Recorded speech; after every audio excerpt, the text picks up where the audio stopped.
የተወደዳችሁ የጄኤምኤም ቴሌቪዥን ፕሮግራም ተከታታዮቻችን ሁላችሁንም በራሴና ይሄ ፕሮግራም በእንደዚህ አይነት መልክ ተዘጋጅቶ ወደ እናንተ እንዲደርስ በሚያደርጉት የስቱዲዮ ባለሙያዎች ስም ሰላም እላችኋለሁ።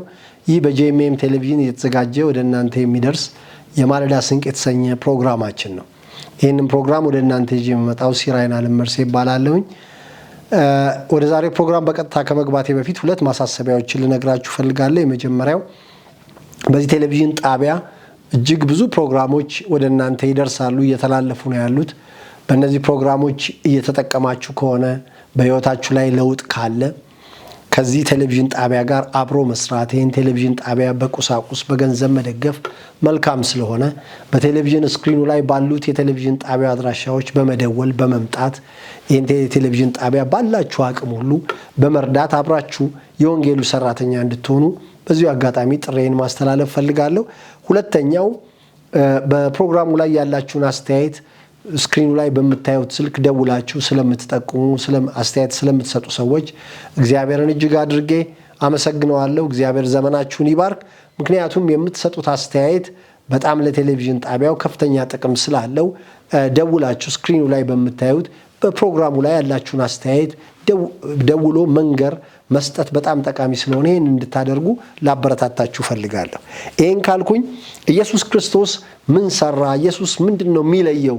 ኢየሱስን የተለየ የሚያደርገው ምንድን ነው በሚለው ርዕስ ዛሬ ቀጣዩን ክፍል ይዤ ቀርብ ያለውኝ። ዛሬ የምናየው የማርቆስ መጽሐፍ ምዕራፍ 2 ከቁጥር 23 ጀምሮ እስከ መጨረሻ ያለውን አብረን እናነባለን። ኢየሱስ ክርስቶስ ምን ሰራ? ምንድን ነው ኢየሱስን የተለየ የሚያደርገው የሚለውን ከዚህ ከማርቆስ መጽሐፍ ምዕራፍ 2 ቁጥር 23 ጀምሮ ያለውን አብረን እናነባለን። ማርቆስ 2 ቁጥር 23 እንዲህ ይላል፣ በሰንበትም በእርሻ መካከል ሲያልፍ ደቀ መዛሙርቱ እየሄዱ እሸት ይቀጥፉ ጀመር። ፈሪሳውያንም እነሆ በሰንበት ያልተፈቀደውን ስለምን ያደርጋሉ አሉት። እሱም ዳዊት ባስፈለገውና በተራበ ጊዜ እሱ አብረውት ከነበሩት ጋር ያደረገውን አብያታር ሊቀ ካህናት በነበረበት ጊዜ ወደ እግዚአብሔር ቤት እንደገባ ከካህናት በቀር መብላት ያልተፈቀደውን የመስዋዕት እንጀራ እንደበላ ከእርሱም ጋር ለነበሩት እንደሰጣቸው ከቶ አላነበባችሁምን አላቸው። ደግሞም ሰንበት ስለ ሰው ተፈጥሯል እንጂ ሰው ስለ ሰንበት አልተፈጠረም። እንዲሁም የሰው ልጅ ለሰንበት እንኳ ጌታዋ ነው አላቸው ይላል። ጌታ ኢየሱስ ክርስቶስ በጣም የሚለየ ነው። ቃላቱ ይለያል፣ ትምህርቱ ይለያል። ጌታ ኢየሱስ ክርስቶስ የሚያስተላልፋቸው መልእክቶች በጣም የተለዩ ናቸው። ሰዎች ሁልጊዜ ሲያገኙት ጥያቄ ይጠይቁታል። ለተጠየቁት ጥያቄዎች ግን ለትውልድ አስፈላጊውን መሰረታዊ የሆነውን ነገር ይመልሳል። የሚመልሰው እውነት ነው። እውነት ደግሞ አርነት ያወጣል። ሰዎች እውነትን ሲሰሙ ብቻ ነው አርነት የሚወጡት። በዮሐንስ ወንጌል መጽሐፍ ምዕራፍ 8 ላይ ጌታ ኢየሱስ ሲናገር እውነትን ታውቃላችሁ፣ እውነትም አርነት ያወጣችኋል ይላል። እውነትን ታውቃላችሁ፣ እውነትም አርነት ያወጣችኋል። እውነት ብቻ ነው ሰውን ነፃነት የሚያወጣ አርነት የሚያወጣ። ወገኖቼ ነፃነት ወጣችኋል፣ አርነት ወጣችኋል። አርነት ከወጣችሁ እናንተ እውነትን ሰምታችኋል ማለት ነው። እውነት እናንተ ጋር ደርሷል ማለት ነው። ነፃነት ካልወጣችሁ ግን አርነት ካልወጣችሁ እውነት እናንተ ጋር አልደረሰም። እውነት እናንተ ጋር ካልደረሰ የምትኖሩት በውሸት ነው ማለት ነው። አንዳንድ ሰው በዚህ ዘመን ነፃነት መውጣትና አለመውጣቱን በዚህ ፕሩቭ ማድረግ ትችላላችሁ። በነፃነት እንድንኖር አለ ጳውሎስ ገላትያ ምዕራፍ 5 ቁጥር 1 ላይ በነፃነት እንድንኖር ክርስቶስ ነፃነት አወጣን ይላል። በነፃነት እንድንኖር ክርስቶስ ነፃነት አወጣን። ነፃነት ማውጣት የሚችል ክርስቶስ ብቻ ነው። ክርስቶስ ደግሞ ነፃነት የሚያወጣው እውነትን ተናግሮ ነው። እውነትን አስተምሮ ነው። እውነትን ጠቁሞ ነው። ጌታ ኢየሱስን ስታገኙት በምንም ታምር ውሸት አይነግራችሁም። በእርሱ ዘንድ ውሸት የለም። ውሸት ካለ ያ ከዲያብሎስ ነው። ውሸት ካለ ሐሰት ካለ ያ ከዲያብሎስ ነው። እናንተ ከአባታችሁ ከዲያብሎስ ናችሁ። እሱ ሐሰትን ይናገራል። ሐሰትን ብሎ እሱ ሐሰተኛ የሐሰት አባት ነው ይላል መጽሐፍ። ስለዚህ ወገኖቼ ሐሰት ውስጥ ካላችሁ እውነት ውስጥ ካልሆነ ያላችሁት ከእናንተ ጀርባ ሰይጣን አለ ማለት ነው። የእውነት መኖር ካቃታችሁ የውሸት ለመኖር ትገደዳላችሁ። ሰው በማንኛውም ሞመንት በማንኛውም ቅጽበት የእውነት መኖር ካልቻለ የውሸት ለመኖር ይገደዳል። ስለዚህ ኑሯችሁን ቼክ አድርጉ። አወጣጣችሁ እውነት ነው ወይ? አገባባችሁ እውነት ነው ወይ? ስራ ቦታ የእውነት ነው ወይ ያላችሁት? አገር ላይ የእውነት ነው ወይ ያላችሁት? ሁሉን የእውነት ነው ወይ የምታደርጉት? የእውነት ማድረግ ካልቻላችሁ እናንተ የምትኖሩት ውሸትን ነው። አንዳንድ ሰው እዚህ ሀገር የለም አካሉ ነው ያለው ወጥቷል፣ አይፈልግም፣ እዚህ ሀገር የመኖር ፍላጎቱ አልቋል። ብዙ ምክንያቶች ሊኖሩት ይችላሉ። ስለዚህ የሰውዬ የእውነት ኖረ የሚባለው አገር ሲቀየር ነው። አገር ካልቀየረ የውሸት ለመኖር ይገደዳል። የማይፈልገው ቦታ ነው። አንዳንድ ሰው ለምሳሌ የሆነ ስራ ይሰራል። ተጠግታችሁ ይህን ስራ ትወደዋለህ ስትሉት አይወደውም። ግን ያን ስራ ካልሰራ ደሞዝ አያገኝም። ያን ስራ ካልሰራ መኖር አይችልም። ስለዚህ ሰውዬ የእውነት እየኖረ ሳይሆን የውሸት እየኖረ ነው። ሰው የማይወደውን ነገር እያደረገ ከሆነ እውነት ላይ አይደለም ያለው። ሰው የማይፈልገውን ነገር ተገዶ እያደረገ ከሆነ የውሸት ለመኖር ተገዷል ማለት ነው። ዛሬ ይህን ፕሮግራም የምትሰሙኝ ሰዎች እውነትን ማወቅ አለባችሁ። እውነትን ጆይን ስታደርጉ ነው ኖራችሁ የሚባለው። ብዙ ሰው የውሸት ነው የሚኖረው፣ የውሸት ነው የሚስቀው፣ የውሸት ነው የሚሰራው፣ የውሸት ነው የሚገባና የሚወጣው። እውነተኛ አይደለም። ለምን? እውነተኛውን ነገር አላገኘም። እውነተኛውን ነገር ባላገኛችሁበት ጊዜ ሁሉ ውሸትን ተገዳችሁ ለመኖር ትገደዳላችሁ። ስለዚህ ወደ እውነት ከፍ ማለት አለባችሁ። እውነትን ለማግኘት ኮስት አለው፣ ዋጋ አለው። ሰዎች ዋጋ መክፈል ስለማይፈልጉ በድሮ ውሸት ተሸብበው ይኖራሉ። ኢየሱስ የሚለየው ለዚህ ነው። እውነትን ነው የሚነግረን። እውነትን ይናገራል፣ እውነትን ያስተምራል። እውነት ደግሞ አርነት ያወጣል። ኢየሱስ እዚህ ጋር የተናገረው እውነትን ነው። ሰንበትን አመጣና ሰዎች ሁልጊዜ በሰንበት ጉዳይ ክርክር አለ። ሰዎች በሰንበት ስራ አይሰሩም። ሰዎች ሰንበት ነው ብለው ቁጭ ነው የሚሉት። ሰዎች በቃ ለሰንበት ባሪያ ናቸው። ሰንበት ይገዛቸዋል። ግን ጌታ ኢየሱስ ክርስቶስ ምን አለ? የሰው ልጅ ለሰንበት እንኳ ጌታዋ ነው ይላል። ሰንበትና የሰው ልጅን ስታመጡ የሰው ልጅ ከሰንበት በላይ ነው። የሰው ልጅ በሰንበት ይሰራል፣ በሰንበት ይወጣል፣ በሰንበት ይገባል። እንደውም አንድ ጊዜ ምን አለ? በሰንበት ከናንተ ከብቱ ገደል ቢገባበት የማያወጣው ማን ነው አለ ጌታ ኢየሱስ። በሰንበት የሆነ አንድ ጉዳያችሁ ቢበላሽ የማታስተካክሉት ነገር አለ ወይ እያለ ነው ጌታ ኢየሱስ። የሰው ልጅ ለሰንበት ጌታ ነው። ሰንበት ለሰው ልጅ ተፈጠረ እንጂ ሰው ለሰንበት አልተፈጠረም። ወገኖቼ ነገሩ መገለባበጥ የለበትም። ጌታ ኢየሱስ የተገለባበጠውን ነገር መልሶ ሪኦርደር ያደርጋል፣ ያስተካክላል። ኢየሱስን ስታገኙት የተምታታውን ነገር አሬንጅ ያደርጋል። ዳዊትን ጥሩ ምሳሌ አድርጎ ተናግሯል። አንድ ጊዜ ዳዊት ቤተ መቅደስ መጥቶ ለካህናት ብቻ የተፈቀደውን መብል እሱና ከሱ ጋር የነበሩት ጋሻ ጃግሬዎቹ እንደበሉ ጌታ ኢየሱስ ምሳሌ ይናገራል። መቼም ዳዊት ወታደሮቹን ይዞ ለካህናት ብቻ የተፈቀደውን ለምን እንደበሉ ምክንያት ይኖረዋል። ካራባቸው ካላጡ ዳዊትና የዳዊት ጋሻ ጃግሬዎች ገብተው ቤተ መቅደስ ውስጥ ያንን ነገር አያረጉም። አንዳንድ ጊዜ በቃ ስፔሻል የሚባሉ ለነሱ ደግሞ ስፔሻል ነገር የሚታዘዝላቸው ሰዎች አሉ። እንደዛ እንደማለት ነው። ዳዊት መጣና ሲያየው ያ ምግብ ለካህናት የተዘጋጀ ነው።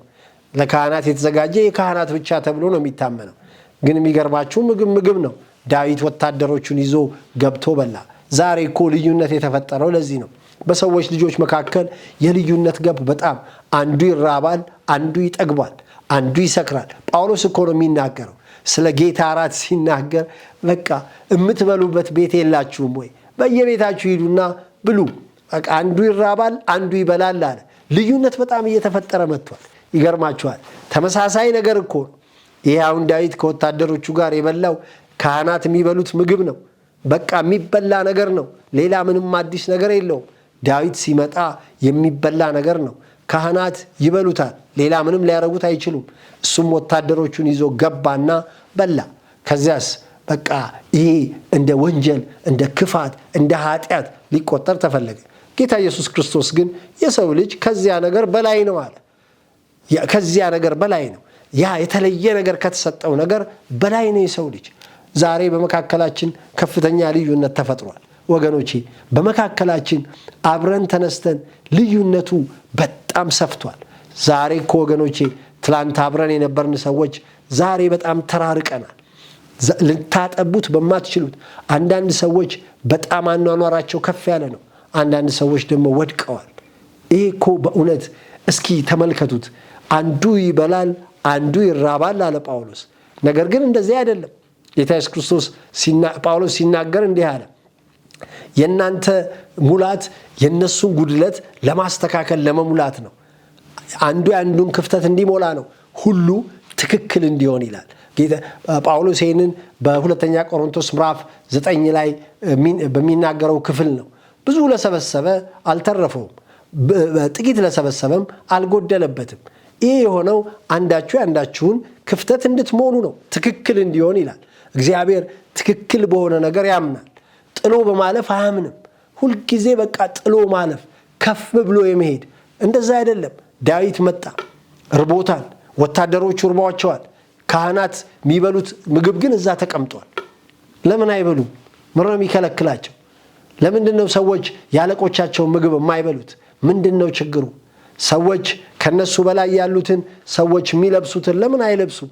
ልብስ ከሆነ ሌላ ምንም የሚደር ልብስ ነው፣ ምግብ ነው፣ ገንዘብ ነው። ለምንድን ነው ልዩነት ሊፈጠር የተፈለገው? ለምንድን ነው ከፍ ማለት የፈለግነው? ለምንድን ነው ሰዎችን ከበታቻችን ማድረግ የፈለግነው? ለምን ልዩነት እንዲፈጠር ተፈለገ? ልዩነት የለም ወገኖቼ፣ ልዩነት የለም። ጨዋ የለም፣ እኩሴት የለም፣ ወንድ የለም፣ ሴት የለም። ሁሉ በክርስቶስ አዲስ ፍጥረት ነው ይላል ጳውሎስ። ወገኖቼ ይህንን ፊሎዞፋ ያድርጋችሁ ወይም ደግሞ ወደ ፍልስፍና አምጥታችሁ ቃሉን ሌላ ትርጉም መስጠት አያስፈልግም። ማንም ከተጻፈው እንዳያልፍ ይላል መጽሐፍ።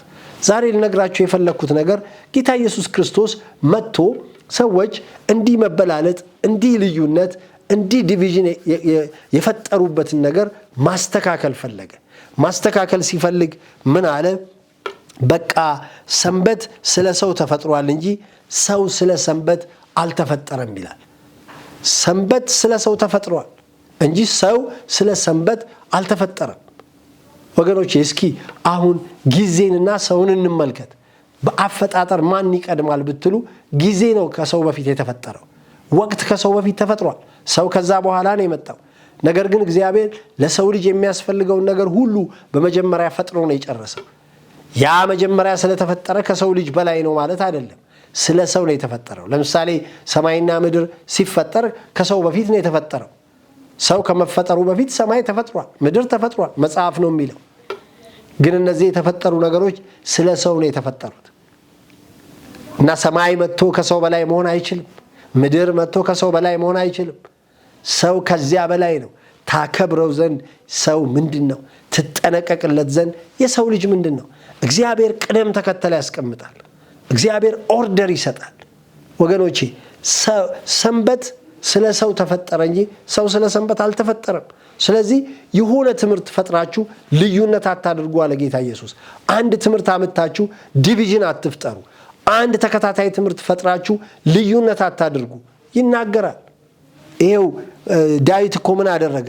ከካህናት በቀር መብላት ያልተፈቀደውን የመስዋዕት እንጀራ እንደበላ ዳዊት ከሱም ጋር ለነበሩት እንደሰጣቸው ከቶ አላነበባችሁምን? ዳዊት መጣ። ካህናት ብቻ የሚበሉት ምግብ አለ፣ ለካህናት ብቻ የተፈቀዳለ በልቷል ዳዊት። ከሱ ጋር ለነበሩትም ሰጥቷቸዋል። ይህን አላነበባችሁም ሆይ ይላል ጌታ ኢየሱስ።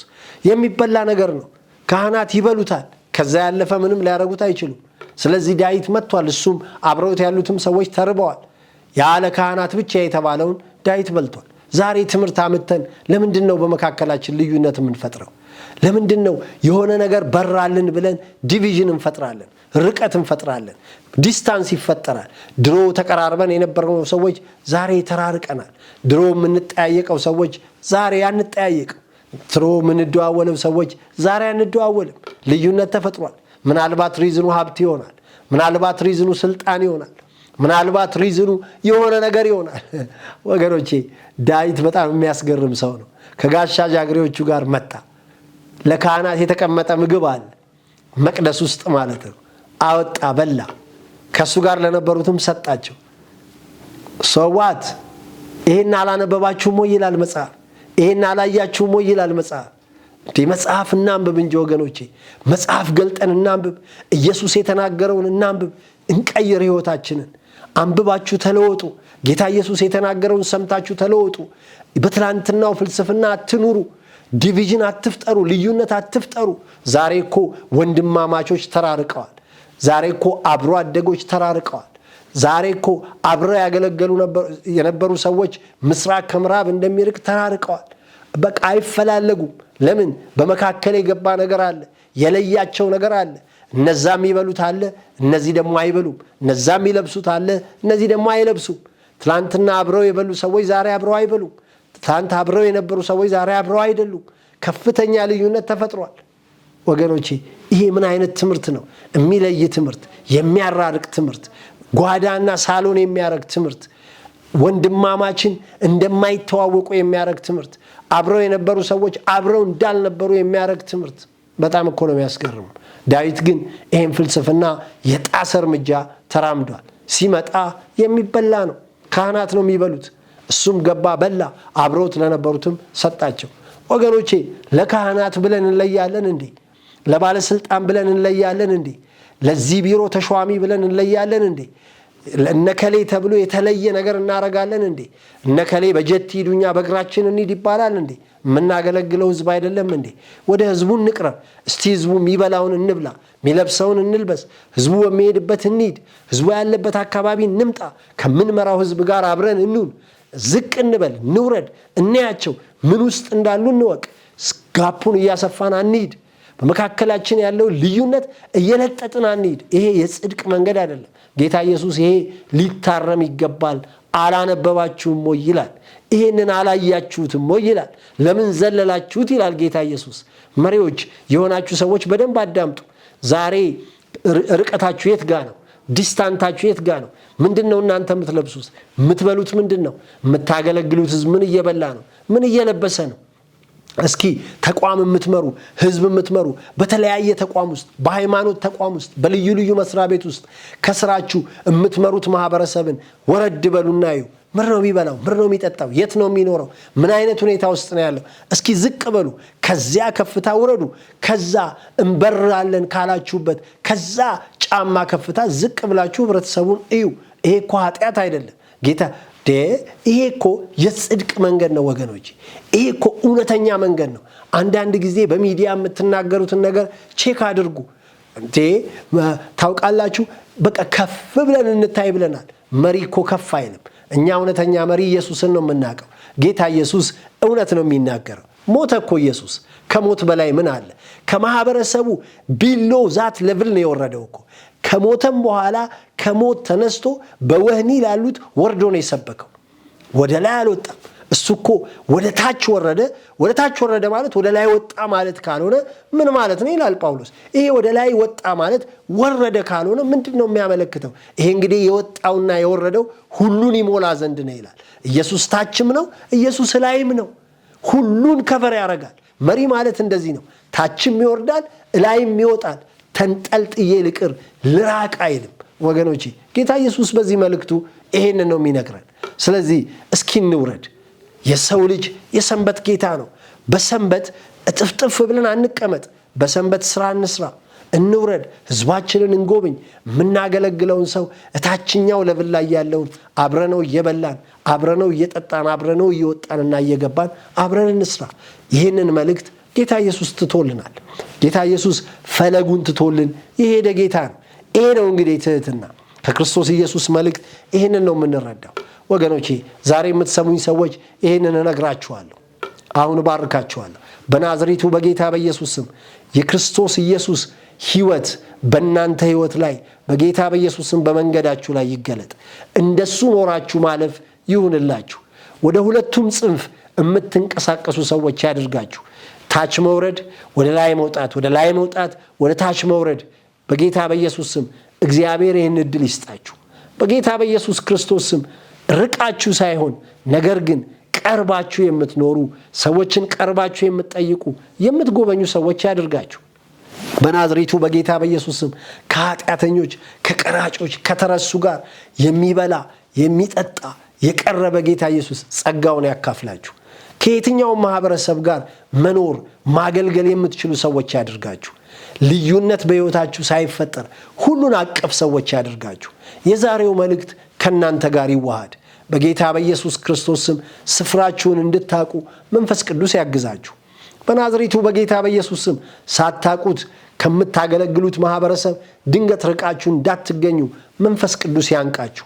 መንፈስ ቅዱስ ያትጋችሁ። የቀደመውን ዘመን ይመልስላችሁ። የቀደመውን የቅንነት የንጽህና ዘመን ይመልስላችሁ። ያ ከምታገለግሉት ማህበረሰብ ጋር የተያያዛችሁበትን ያልተላቀቃችሁበትን ያ የቀድሞ ዘመን ይመልስላችሁ። በጌታ በኢየሱስ ስም ሳታቁት እየራቃችሁ ከፍ ብላችሁ ሌላ ቦታ ራሳችሁን ያስቀመጣችሁበትን ዘመን እግዚአብሔር ቦንዱን ይስበርላችሁ። እውነተኛ አገልጋይ ያደርግላችሁ። የርህራሄን ይሙላባችሁ። የርህራሄ አምላክ ሩህሩህ ያርጋችሁ። የሚራራ ማለት እናንተ ድሃው ዝቅተኛው ያለበት ቦታ የሚመጣ የሚያይ ማለት ነው። እግዚአብሔር ይህን ሕይወት ይስጣችሁ። ከመልካም ነገር አትጉደሉ። በጌታ በኢየሱስ ክርስቶስም ዳዊትን የረዳ እግዚአብሔር ይርዳችሁ። በጌታ በኢየሱስ ክርስቶስም መንፈስ ቅዱስ ያንቃችሁ። የሰማችሁት ቃል በእምነት ከእናንተ ጋር ይዋሃድ። እግዚአብሔር ወደዚህ ማንነት ያሳድጋችሁ፣ ይመልሳችሁ። ነፍሴን መለሳት ስለ ስሙም በጽድቅ መንገድ መራኝ እንደሚል ይሄ ቃል ይፈጸምባችሁ። ውጡና ተከናወኑ በጌታ በኢየሱስ ስም አሜን። የተወደዳችሁ የፕሮግራማችን ተከታታዮች የዛሬውን መልእክት እዚህ ላይ አጠናቅቄ ያለው የሚቀጥለውን ቀጣይና አዲስ ክፍል ይዤ ተመልሰን እንደገና እንገናኛለን። እስከዛው በያላችሁበት ሰላም ለእናንተ ይሁን በኢየሱስ ስም አሜን።